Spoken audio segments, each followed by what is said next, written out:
అంతేకాదు దక్షిణామూర్తి స్తోత్ర వైభవం ఏమిటో తెలుసా? ఏల్నాటి శనిలో ఉన్నవాడు, శని వక్రించిన వాడు కూడా బెంగపెట్టుకోకర్లా.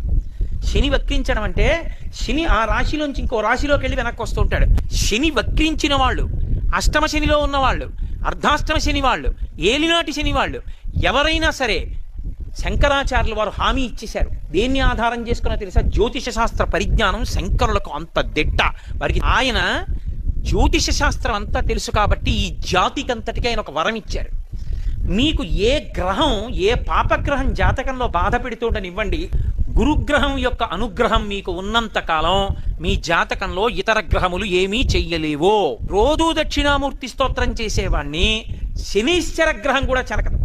కారణం ఏమిటంటే బలహీనంగా ఉన్న గురుగ్రహాన్ని అది బలవంతం చేస్తుంది జాతకంలో. అంతే.